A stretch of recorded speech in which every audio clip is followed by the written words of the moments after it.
బంగ్లాదేశ్తో T20 సిరీస్లో భారత జట్టు రెడీ అయింది. గ్వాలియర్లో తొలి మ్యాచ్ ఆడబోతోంది. సూర్యకుమార్ యాదవ్ కెప్టెన్సీలో 3 మ్యాచ్ల సిరీస్లో హాట్ ఫేవరెట్గా బరిలో దిగబోతోంది. ఇప్పటికే టెస్ట్ సిరీస్లో టీమిండియా సత్తా చాటింది. 2 మ్యాచ్ల సిరీస్ను 2-0తో సొంతం చేసుకుంది. ఇప్పుడు అదే జోరును టీ20 సిరీస్లోనూ కొనసాగించాలని భారత జట్టు పట్టుదలగా ఉంది.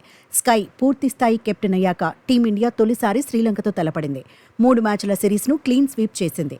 హెడ్ కోచ్గా గౌతమ్ గంభీర్కు అదే తొలి సిరీస్. అయితే స్కై గౌతీ కాంబినేషన్ మరోసారి సూపర్ హిట్ అవుతుందనే అంచనాలు అభిమానుల్లో ఉన్నాయి. ఫ్యూచర్ సిరీస్లను దృష్టిలో పెట్టుకుని కొందరు రెగ్యులర్ ఆటగాళ్లు బంగ్లాదేశ్తో సిరీస్కు దూరమయ్యారు. యంగ్ ఓపెనర్ యశస్వి జైస్వాల్, శుభ్మన్ గిల్, జస్ప్రీత్ బుమ్రా, రిషబ్ పంత్ వంటి యంగ్ స్టార్స్ టీ20లకు అందుబాటులో లేరు.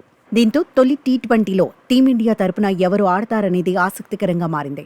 కెప్టెన్ సూర్యకుమార్ యాదవ్పై భారీ అంచనాలు ఉండబోతున్నాయి. ప్రస్తుతం టీ20లకే పరిమితమైన స్కై బ్యాట్ నుంచి అభిమానులు భారీ స్కోర్లు ఎక్స్పెక్ట్ చేస్తున్నారు. కెప్టెన్గాను మంచి మార్కులు కొట్టేయాలనుకుంటున్నారు. బ్యాటింగ్ ఆర్డర్లో సూర్యకుమార్ యాదవ్ 1 డౌన్లో బరిలో దిగే అవకాశం ఉంది. ఓపెనర్గా అభిషేక్ శర్మ ఆడతాడు. జింబాబ్వే టూర్లో అభిషేక్ శర్మ తొలిసారి అవకాశం దక్కించుకున్నాడు. ఆ టూర్లో ఆకట్టుకున్నాడు. మెరుపు సెంచరీ కూడా కొట్టాడు. ఇప్పుడు అలాంటి పర్ఫార్మెన్స్ని టీం మేనేజ్మెంట్ కోరుకుంటోంది. మరో ఓపెనర్ ఎవరనేది ఉత్కంఠ రేపుతోంది. సెకండ్ ఓపెనర్ను సెలెక్టర్లు ఎంపిక చేయలేదు. దీంతో ఓపెనర్గా సంజు శాంసన్ ఆడే అవకాశాలు ఎక్కువగా ఉన్నాయి.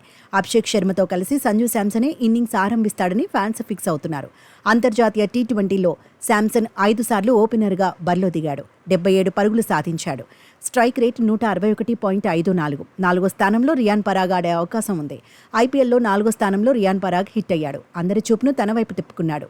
ఇప్పుడు భారీ అంచనాల మధ్య బరిలో దిగబోతున్నాడు. ఏస్ ఆల్రౌండర్ హార్దిక్ పాండ్యా 5వ స్థానంలో ఆడతాడు. 6వ స్థానంలో రింకు సింగ్ ఆడటం ఖాయమే. శివం దుబే, నితీష్ కుమార్ రెడ్డికి ఛాన్స్ దొరుకుతుందా లేదా అనేది ఆసక్తికరంగా మారింది. రవి బిష్నోయ్, వాషింగ్టన్ సుందర్ ఫైనల్ 11లో ఉండే అవకాశం ఉంది. పేస్ విభాగాన్ని హర్షదీప్ సింగ్ లీడ్ చేయబోతున్నాడు.